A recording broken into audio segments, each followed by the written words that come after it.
Namaskar and welcome to In Focus. For the second time in 6 weeks, Jayalalitha has fired a warning shot at the government. But this time it seems to have left the cabinet quarrelling with itself and the Prime Minister looking decidedly weak.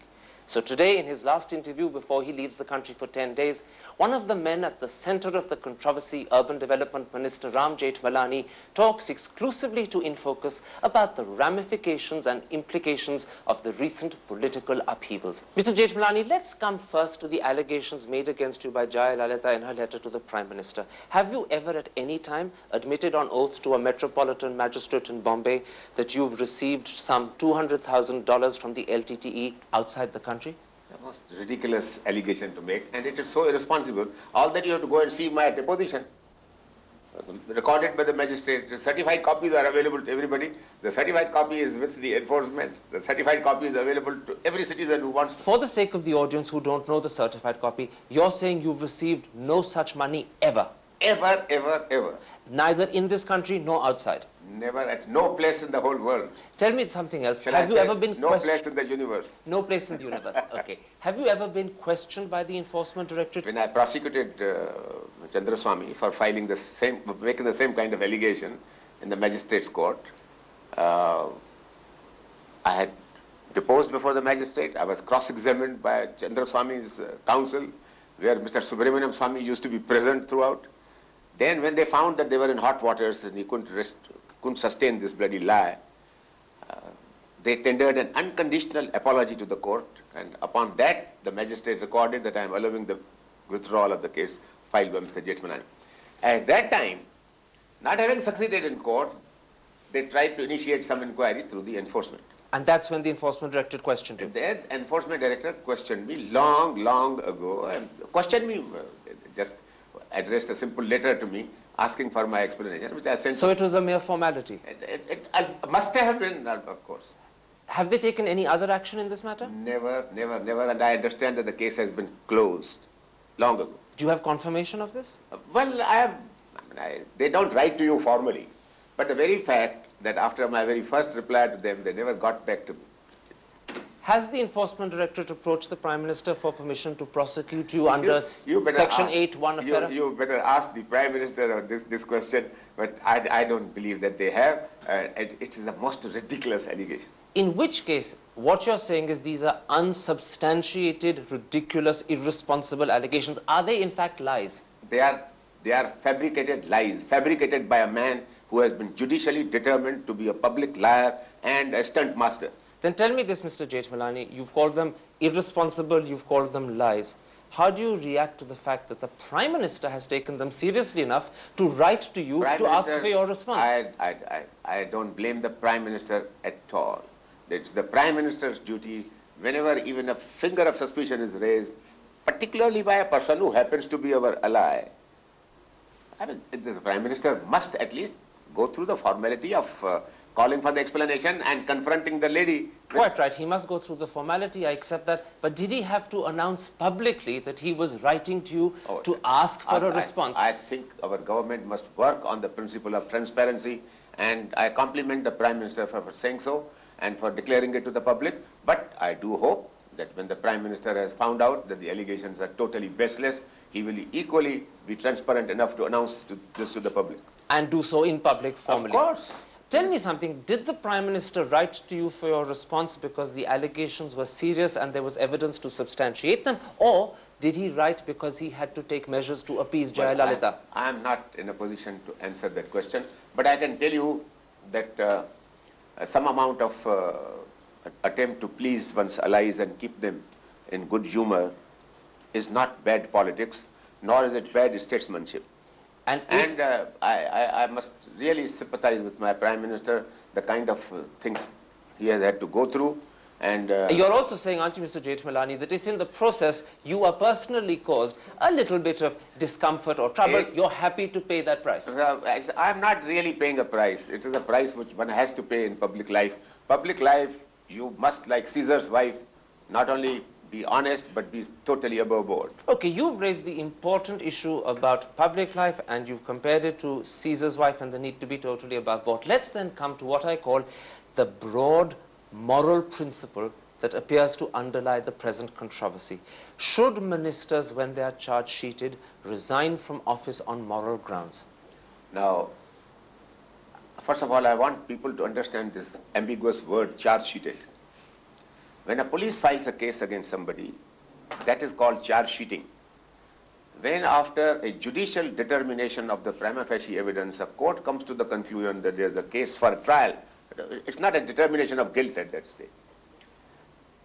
That is called framing of charges. Quite right. Unfortunately, in the layman's mind, the two things get totally confused. Let's talk about the first. When a minister is charged, when a minister is charge sheeted, should he, on moral grounds, to set a public example, resign from office? well, that depends upon his own perception and his own conscience.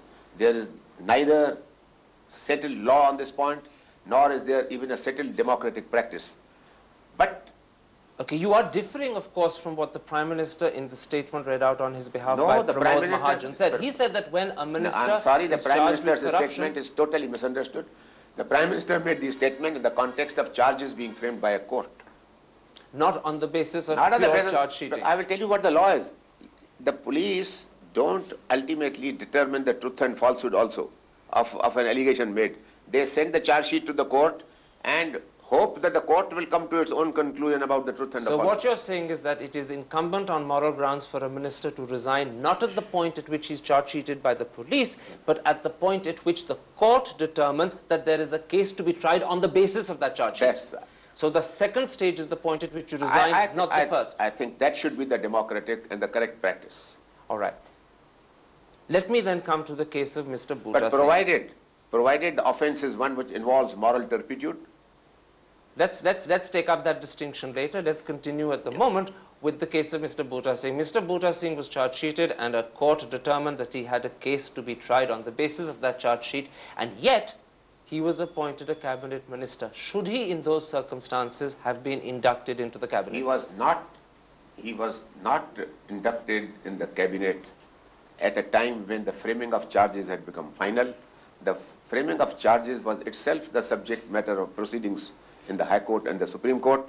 But I agree that once the charges framed by the trial court were confirmed by the Supreme Court and said that the trial must go on, at that time I believe that Mr. Bhutta Singh should have voluntarily resigned. And I have... Let's come to an earlier point in the story. Should the Prime Minister, knowing full well that there were charges of moral turpitude standing against Mr. Bhutta Singh, should he, in those circumstances, inducted him into the cabinet in the first place? Well, as I told you, this is not a matter of law.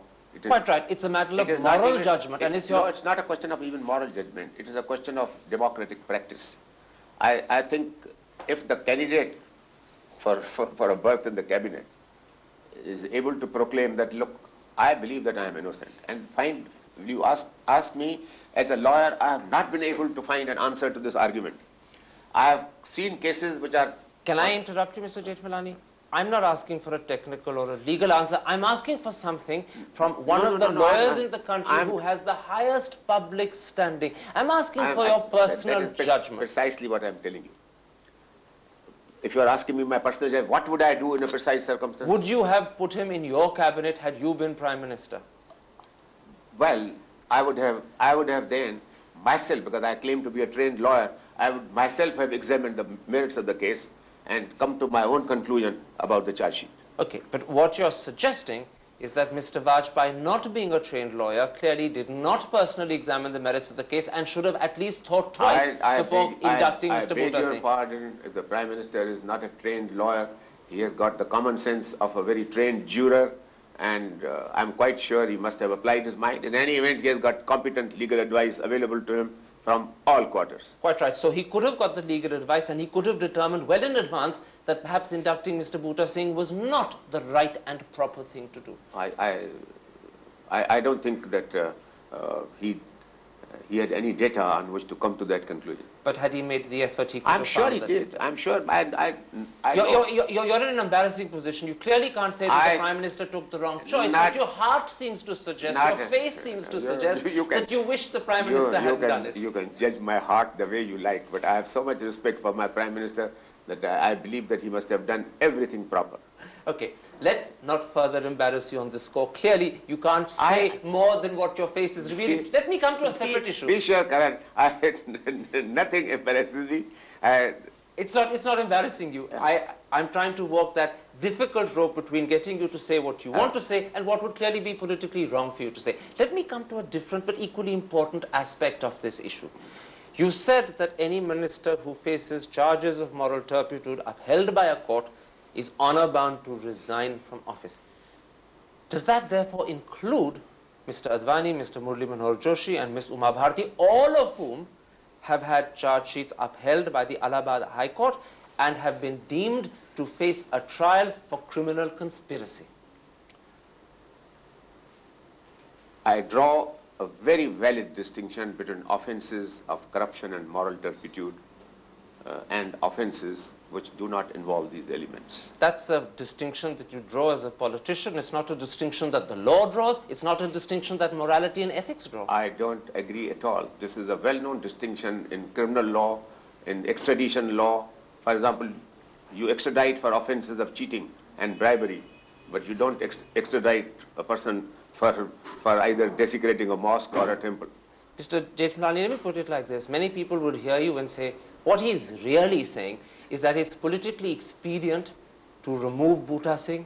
It doesn't matter. It would be political dynamite to try and remove Advani and Joshi. That's why we need to create these distinctions to cover up the problem. I don't think so at all. This distinction is a very well-known distinction, both in domestic law and in international law. Let me put it like this. The same thing applied to why Bhuta was inducted in the first place and to why he was dropped later on. When he was inducted, you needed every single vote he represented, one critical one you couldn't do without. When he was dropped, you had a certain measure of safety in numbers. It's political expediency that's determining behavior here, not morality. You see, the word expedient has become a very loaded term in English. I would say it was politically proper. Okay. At that time? I accept the euphemism. The point is that it had nothing to do with morality. No, morality is not involved, you are right. Absolutely, and ethical behavior is not involved. Morality was not involved and no question of ethics was involved. Quite right. The question was very simple, that here the man against whom charges are framed, but the High Court and the Supreme Court were examining that question, and therefore it was perfectly proper. And he wasn't dropped because charges were being framed against him. He was dropped because Jaya Lalita laid down an ultimatum to the government. That's what you say. From my point of view or from the Prime Minister's point of view, at that time the question of framing of charges was sub judice in a higher court. At this time it has now ceased to be sub judice and the order has become final and the trial has to go on. And it is that, according to me, the Prime Minister is not unfair to the gentleman. He has to go, ask for an expeditious trial, establish his innocence and come back into the cabinet. Let me put a point to you that people hearing this bit of the interview up to now are going to say to themselves. They're going to say, Mr. Jethmalani used to be a lawyer who stood up for the highest moral public standards in life. Today, Mr. Jethmalani has become a politician and he has to compromise with those standards. The smile on his face gives the difficulty away. There is a certain amount of compromise which is essential in politics. Some people pretend to live by principles because others are prepared to live by compromise. Some amount of compromise is inevitable in the Aren't you compromising just a little too much? No. According to me, where a person says that, look, charges have been framed by a trial court, but the High Court is examining them, and in fact it is examining. In your heart, where I know you always tell yourself the truth, are you happy with the compromise or do you think it's just a bit too much? No, the compromise under the present circumstances was absolutely legitimate and proper. Okay, let's leave this part there. I want to come back in part 2 and talk about the bigger, wider question, how this affair has affected the image of the government. But first, we'll take a quick commercial break. See you in just a couple of moments. Don't go away.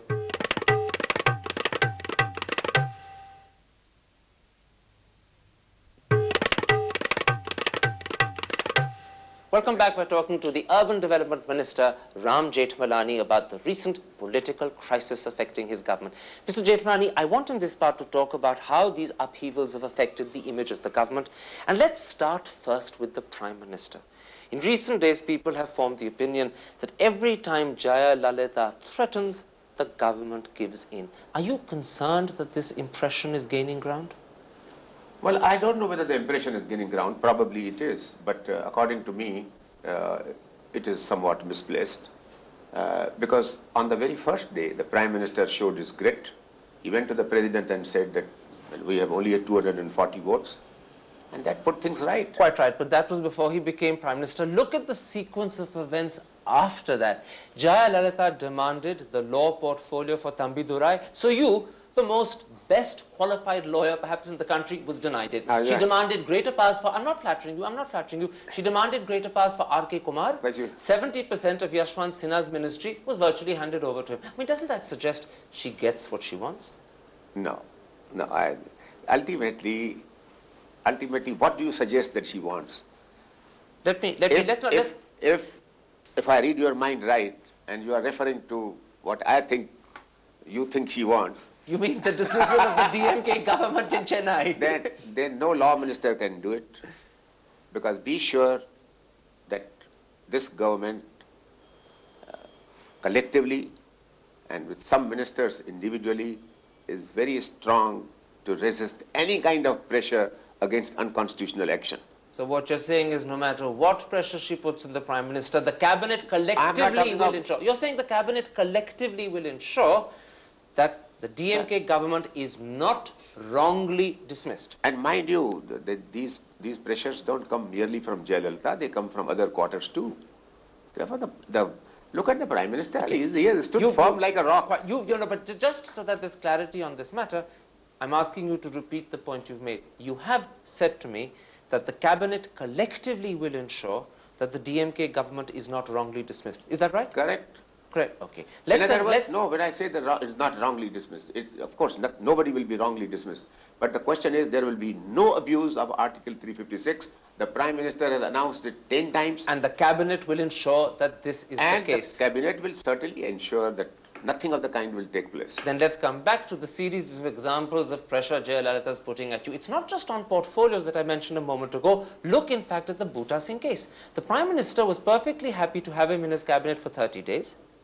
Jayalalitha creates a controversy, and within 24 hours, he's booted out. That's another sign that she calls the shots. Well, you seem to know the inner story, which I don't. Frankly, I have no means of ascertaining the facts. So you're saying basically no comment. let me push your memory a little. Look at the general nature of the relationship between the two of them. Jayalalitha sulks. Jaswant Singh is sent to Chennai to appease her. Jayalalitha is in an angry mood. The Prime Minister rings her up. All the movement is one way. She has come here 4 times to Delhi. But those things don't get And almost on every occasion she came like an empress visiting the state capital with the government dancing attendance. If a woman looks like or acts like an empress, it is not the Prime Minister's fault. Let me pursue this. You say it's not the Prime Minister's fault, but then look at Jayalalitha's own behavior. The Prime Minister rings her, she informs the press. The Prime Minister writes to her, she releases the letter to the papers. Mutaya resigns, she announces his successor. She's even gone so far as to announce when the next cabinet reshuffle will be and the fact that an AIA-DMK and a PMK member will be sworn in. I mean, she's assuming the Prime Minister's prerogatives. I don't believe that the Prime Minister views these things in that light. Quite right, he thinks that it is legitimate coalition activity. And he may.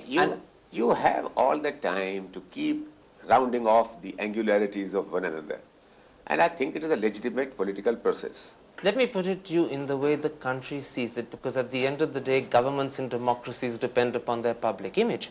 The country is beginning to say, this government is even weaker and less stable than the last one. The country will judge us by our performance. The country will not judge us by these... Yes, but your performance is quarreling in public. Your performance is buying down the country is not going to judge us by these small teething troubles and small pinpricks which arise in any coalition government. The country will ultimately judge us. Did we succeed in building 2 million houses? Long before you come to building 2 million houses, the country is going to ask a question I want to ask you. Let me put it bluntly.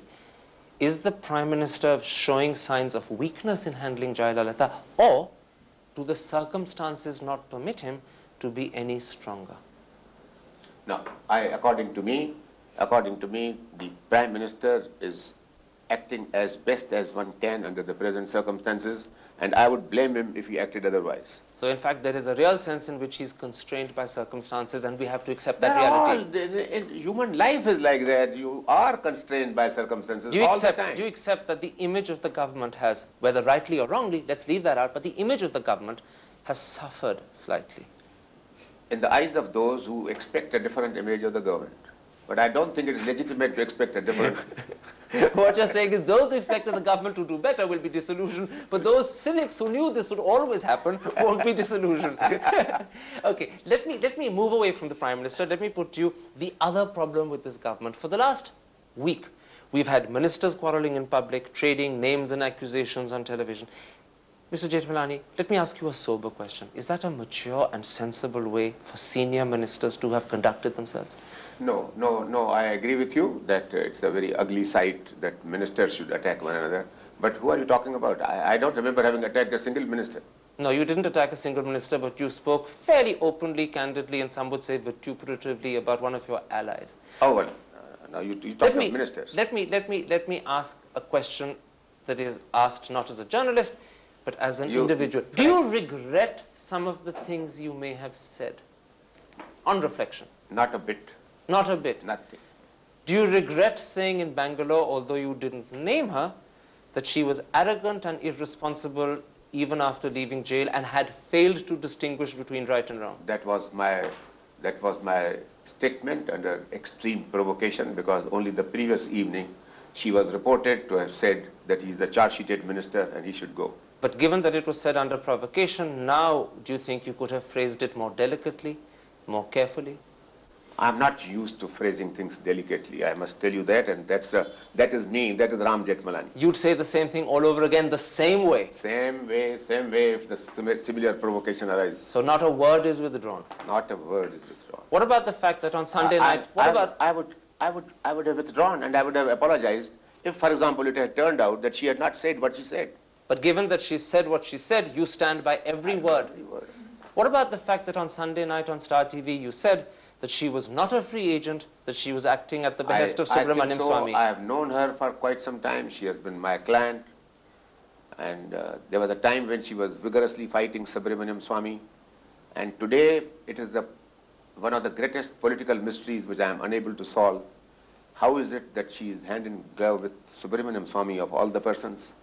And I'm deeply anguished about this phenomenon. Do you think he's got some sort of hold on her? I don't know what he has, but it is obvious that he's exercising a hold. Whether he has it or no, I don't know. But once again, you are not going to reconsider what you said on Star TV. You stand by it, and you'd have said it again. I would say it again and again and again and again, that a time comes when enough is enough. Let me then put something to Mr. Jethmalani. People will say that it's obstinacy, it's dheetpana that won't let him say, I overstepped the mark. I expressed myself unduly harshly. I'm sorry, that won't be right. If people say that, they are welcome to say it. That doesn't change me, that doesn't change Ram Jethmalani. Okay, Ram Jethmalani insists that he's done nothing wrong, said nothing wrong. Let me then ask you about the government's behavior as a whole. Do you think the time has come when, after this recent incident, the country can expect the government to use an American colloquialism, and forgive me if it sounds a little abrupt and rude, shut up, boys, and get on with the job instead? Do you think the time has come for that? Look, so far as I'm concerned, I'm sitting in my office from 9 o'clock to 9 o'clock doing the job which I am supposed to do. It's only some people who prevent me from doing my job. That's all. But I hope the rest of the ministers are doing it, and I'm quite sure they are. Look, for example... Would you give them advice as a sort of elder brother? Look at the way Mr. L.K. Advani is working. Oh, poor fellow. I mean, I can see... He's a unique example of that. I can see things on his face. He's an absolutely unique example of that. I can see Prime Minister, I mean... Another example of it. But for the fact that he has got some inner spiritual reserves, another person would... But do you think that the government should now say to itself as a whole, we need to concentrate on the job and not talk in public? Everybody is doing his job. These things have not deflected us from doing our jobs. That is our greatest asset. Look at Hegde, for example. He went through with it, he formulated his policy, whatever it was, but he formulated it and put it across. He's already touring Thailand, now he's going to Geneva. They're all in the... So the bottom line is no regrets, I'd have said it all over again, and basically the government is functioning okay. There's no need to give anyone any advice. I agree. Entirely. Mr. Jethmalani, for that very outspoken and firm response, and for talking to us so openly, thank you very much indeed. So that's it for this week. We'll be back next week with another interviewee. But for today, from Mr. Jethmalani's residence in New Delhi, goodbye.